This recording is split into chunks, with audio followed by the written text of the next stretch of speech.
अगर आप सभी चाहते हैं कि हम नारायण पंजयार का ऑडियो वीडियो सबसे पहले आप तक पहुंचे, तो हमारे YouTube चैनल हम नारायण पंजयार को लाल बटन दबाकर चैनल को सब्सक्राइब करें और बगल में घंटी के निशान को अवश्य ही दबाएं। हम जन्म लिए भगवती तोरे पर हमर माई चढ़ुआ नीच 64 में गाय नीच गाय तू ही हम सखुआ में तोरा नाम से धार भगवती आज दुश्मन के पला में पड़ भगवती एक तीर हमरा कस मस नहीं किया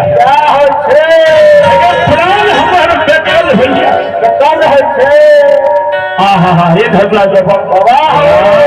भगवती कहल बेनी तू धैर्य बांधल किया काने छो करके अनरीत रीत धार भगवती तोहर सेवा छूट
बाबू बेली गंगा घाट पर आज अत्या भगवती का कहे थे कि भगवती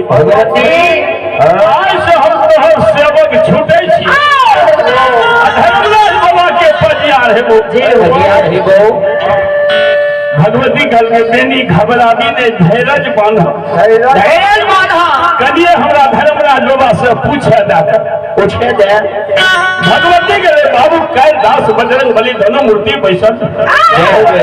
कल के सरकार बहुत पनियार दुनिया में हमरा एगो बेनी पनियार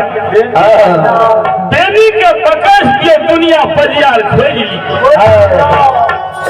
कल के भगवती भगत गावल ज्योति के हम निर्माण के लिए साथ उदय साह के उज्जैनी में परियार बदलेंगे फूल के लोभ से भगवती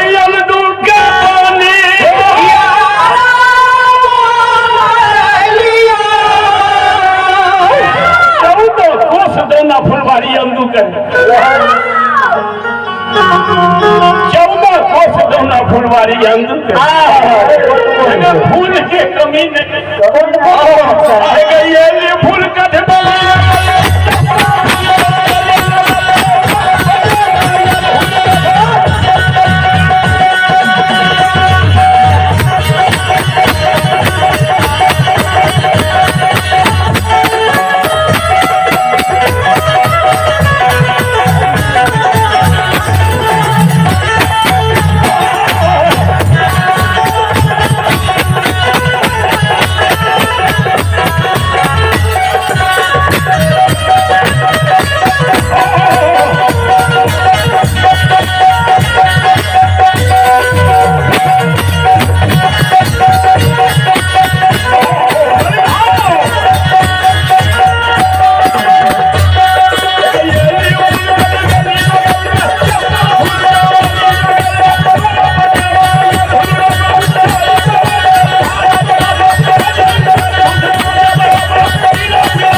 ये भगवती फूल के लोभ से अंधु का मकमा में पनिया रंग बिरंग के फूल अंधु हमरा चाहो लेकिन फूल से हमरा संतोष नहीं कर गए भगवती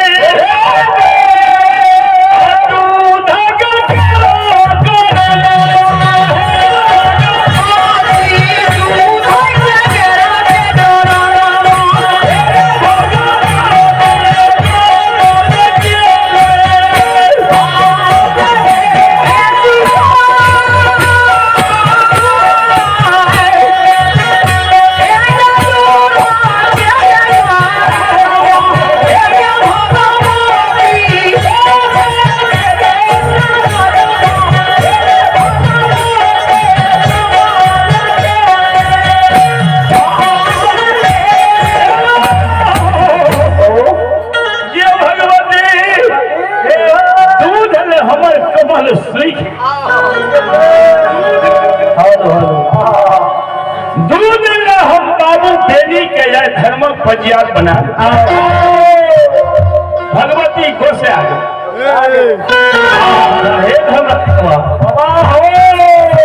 तू किया न पनियार बने भो पनियार बने हो सबका निवंश बना अब सुनिए सुनिए भगवती के सुनिए धर्म दिन सुनिए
दूध के कारण हमर कमल सूख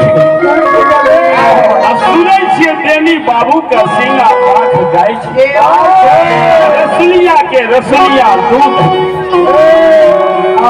हे गे भगवती दूध के कारण प्रेमी के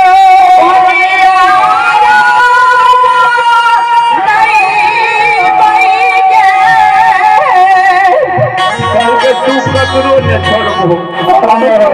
कल के हमरा कलम ने दी बता कल के किसी के पनियार बने लो कौन गति के लो कल के बड़ा लाख कौन करिए रह ज्योतिक से ये तोरा दुआर पर हम जेब जांचल कोनो रूप धारण क्या हमरा चीज हो तो बरेला चोर में कौल करे 12 दंड में चोला चाम बने यदि हमरा नहीं चिन्हबो के बदला 12 बरस करली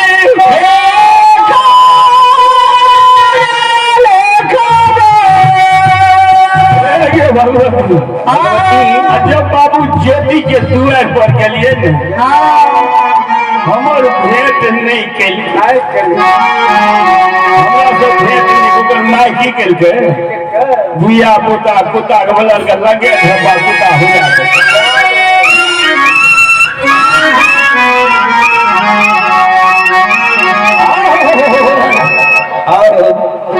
बोल हमर दोस्त ज्योति सिद्धार्थ कल के उदय साहु के पनियार बनबे गेलिए तो सुन ली उदय साहु कल के हमरा घर नहीं घरनी सौ ने सिंता सहोदर ने भाई छप्पर पर ने खोल कलहू में तोरी कलहा ने बरत हमरा से धर्मक व्यवहार नहीं घर में खरनी देव सन में सिंह का सहोदर भात देव घर में खट्टी देव छपर पर खोर देव हो सर बनियार हम नहीं हेबो हमरा कहल के तो हम कहली हे उदय साहब क्या घबरावे छौ जते दिन धन देबो ने ये उदय साह नाम छै सहकार महाजन जे हो टूटल का घर के हम कोठा यमार भगवती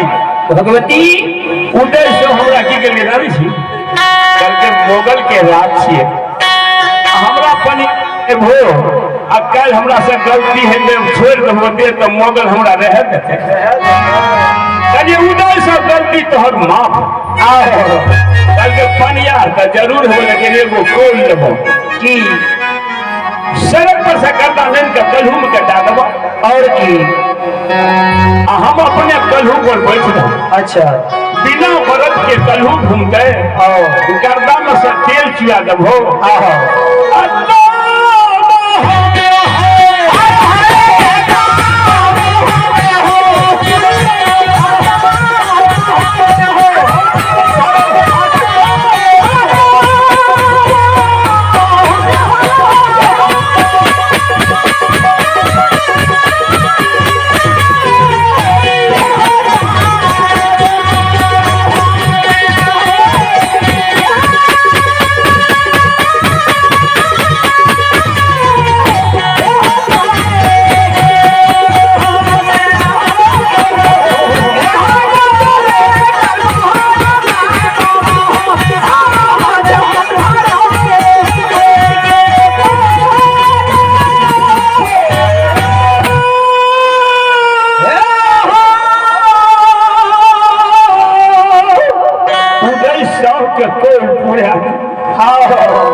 कल के अंदू के द्वार पर जो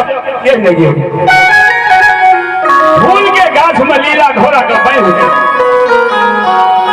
अंदू अंदू भाग जाइए तो अंदू घर से निकल रही हमरा घोड़ा का देखल के फूल गाछ में बंद है एगो डाल लड़का लग गया घोड़ा खोल के बजा दे ओने से मारे निकल के हेरे हेरे क्या कल के हम ककरो कर्जा लेने के लिए फूल गाछ में घोड़ा किया बन गया कल के अंदू नाच ली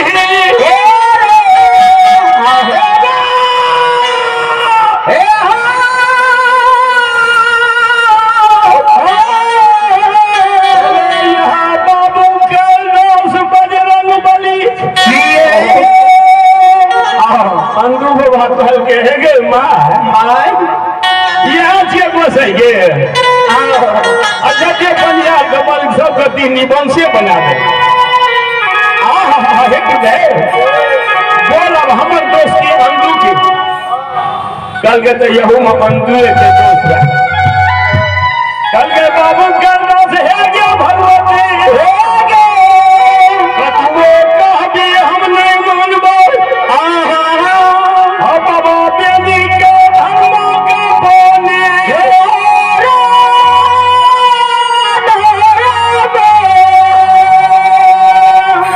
भगवती कह के ठीके छे तू बोला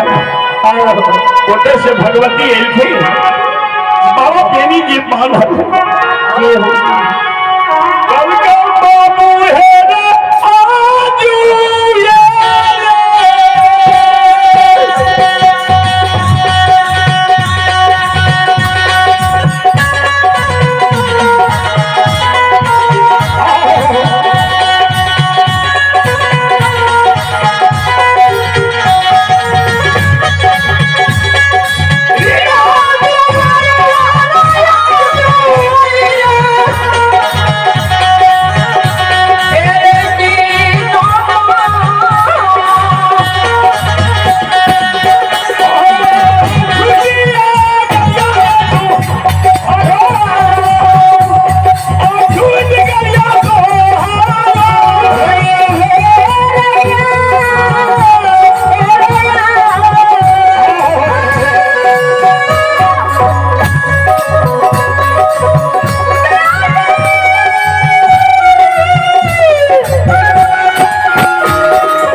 भगवती भगवती बाबू कैलाश से लैर झगड़ ललखिनी अरे बाबू बेनी गंगा घाट पर जी पाला भगवती करके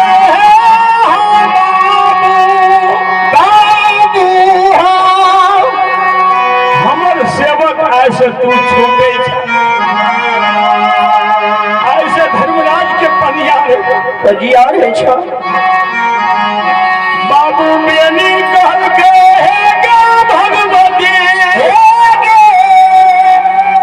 तेरो गंगा घाट पर हम कौन करे छियो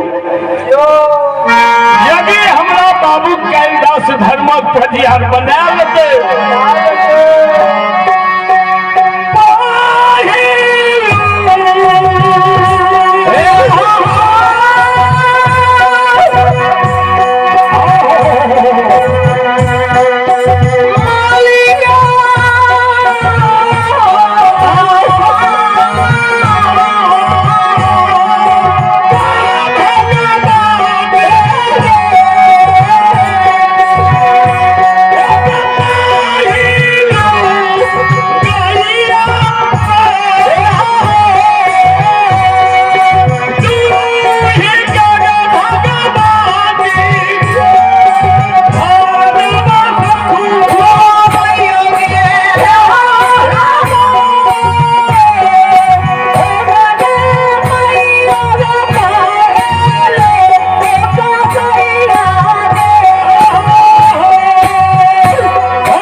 प्रेम सिकंदर यादव प्रेम कुमार यादव भगवान के खाता में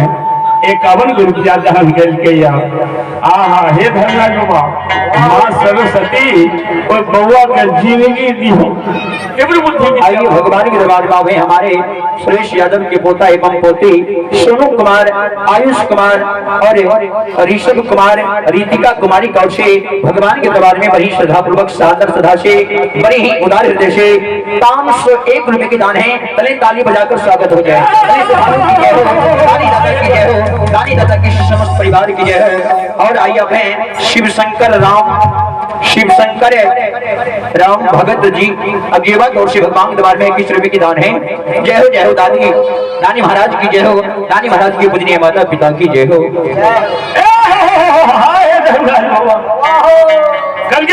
भगवती गंगा घाट पर थोड़ा सा हम कौन करें जो हमारा बाबू कैलाश देख लेते धर्मक पजिया भाजी पहलू के गाय दूही का सखुआ में तोरा ढार दबो तब हम गोसाई के दूध क्या हो गया हो भगवती बाबा बेनी के समझा दे बल्कि हेरो बाबू एगो बात सुन ले हमो सीख लिए या ना कि अरे मैं गोसा भगता के ठीक है मैं गोसा बनिया के ठीक मैं गोसा भैया के ठीक मैं गोसा भैया के ठीक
के आज अज्ञा भगवती कहे छे बाबू। जय हो जय हो। एकर नाम छिए ठकवा गोसाई। ठकवा गोसाई जते के पनियार बनेल के सब के ठक के बाबू तोरो ठक लतो। कल के ये भगवती हम की करबे? कल के 3 गो कोल तू मांग लिया तब सतनाम बोलिया गंगा में। जय हो जय हो जय हो। के कौन खोल ये? प्रथम कौल सखुआ में सेज बक्साली, दोसर कौल सखुआ में जनो भगम मरण नहीं होगा। और तेसर कौल मांगिए कि हमरा वंश में जते जन्म सबका भक्ति पनिया। जब 3 को कौल ना दे तो सब नाम बोल दे है नहीं। बाबा भगवती करके बाबू अब हम जाए छियो डोली पर पहुंचो बहिन भगवती से डोली के उड़ा करके नीचे धरती ऊपर आसमान छोड़ने। क्या हो भगवती? देखियो एगो बात है, कोई हंसबे नहीं, हम बूढ़ भाई भैंसी जादव घर में एगो कोयरी कल के जादव हमर रमेश यादव के देखिए स्त्री जादव भैंस पोसले चाका कोयरी कल के हम क्या न पोसबो हम पोस वो पोसे के मोहे का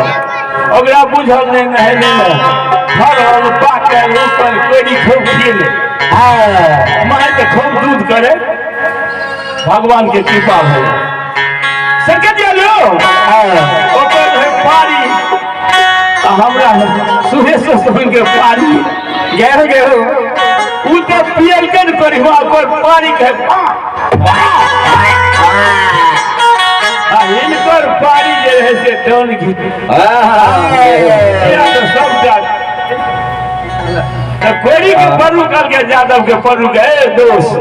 मन है कबड्डी खेलते ओकरे जाके तो यादव जी के परू तो कमजोर है सबका दूर है कैसे दोस्त। जय हो जय हो। उधर कबड्डी कभी नहीं करके तब कल के काम पटा पैल खेल किशोर मिस्त्री देवर और से 51 रुपए के दान है। जय हो जय हो। दानी दादा की जय हो। दानी दादा की समस्त परिवार की जय हो। आइए अपने सुरेश यादव के नाती विश्वजीत राज पिता सुनील कुमार सुमन ग्राम ठेंगा की ओर से 251 रुपए के दान है। जय हो जय हो। दानी दादा की जय हो। दानी दादा की समस्त परिवार की जय हो। भगवती डोली के उड़ा करके नीचे धरती ऊपर आसमान छोड़ दे माँ डोली उड़े न चल के भगवती हे गुरुदेव भगवती चल गए बाबू कैलाश करके महावीर जी बाबा बेनी बांधल जिनका जल्दी खोल दियो कष्ट तुलसी ताम शालिग्राम बाबा बेनी के हाथ के बाबा बजरंग बली तुलसी ताम शालिग्राम हाथ के दल के बाबा बेनी को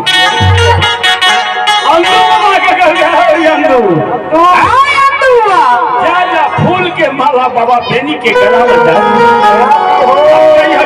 श्री मुख से सतनाम बोल जाए सब देव मुनि देवता के मनोरथ पूरा भाई अंधु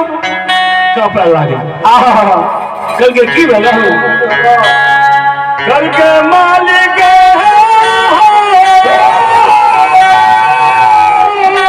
बाबू बेनी यादव छिए बेदरा से गाय चरेल के दूध लीटी खेल के अच्छा वो सब जवान यही बेनी छे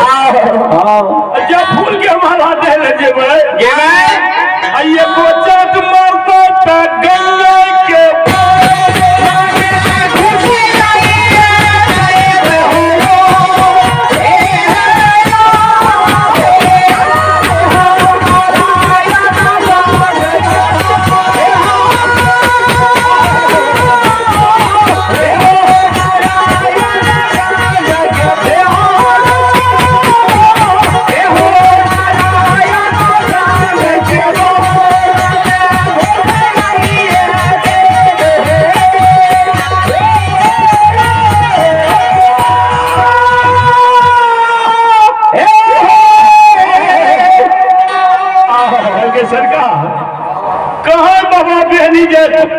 मारते थे गंगे के बल हम नहीं जब बाबा बेनी के फूल के माला ई बाबू कैलाश कहल के हे हो अंधु सुनो ने अरे लोहा सुतरी के पान देते तोड़ देती हो हे हो बाबू अंधु हे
बाबू बेनी के गंगा में बांधने एको दिल टस मस ने क्या हो। आइए भगवान के दरबार में आवे हमारे हरिलाल यादव के पोता मयंक और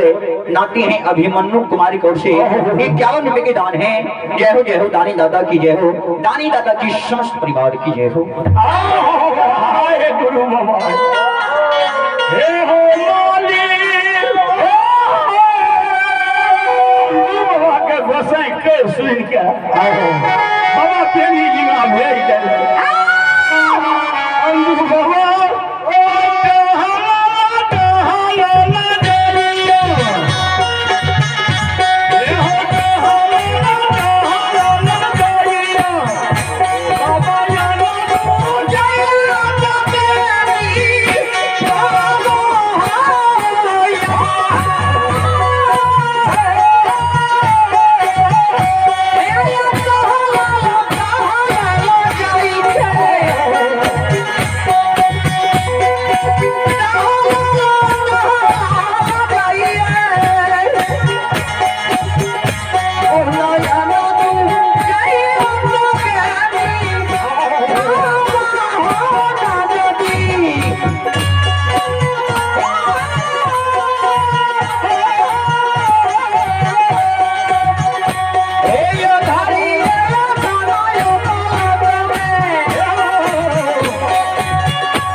में से फूल के माला निकाल लै छै बाबा बेनी के गल के बेनी अलगा से बाबा बेनी के गला में फेंक देते जोर से अंधु बाबा बूढ़ रहे जना के नामो बूढ़े ने छिए तार के डर साउजी के जवान रहती है तो एगो भगे तो बूढ़ मन सधे से गिर कर ले से आगे हां ठीक से निकला करले समय आगे सब आ सब के दया भगवान के दया हमरा बाप माई के दया दया बचबे गावे छै या सुनियो बात विचार हमरे गोसाई से ले गेलिए पहलवान कनी अंदुबा लगे बुढ़ा गेलिए पैदुम फेर भाग गेली हम जब मोर देबे तो दे हुए पनियार भेल सतमा दिना गोसाई पकड़ लेलके जय हो गोसाई से ले के बना देलिए भक्ता पनिया भगत गावे से सुनबे करियो तो हे गुरु बाबा श्री मुख से सतनाम बोल जाइयो सबके मुनि देवता के मनोरथ पूरा भय जेते जय हो बाबा बेनी करके जा रे बुढ़ना जमदू दुश्मन के पला में पड़ल छिए सबके मान से हमरा बांध देलकै एको तीर टसमस नहीं किया अजो लोहा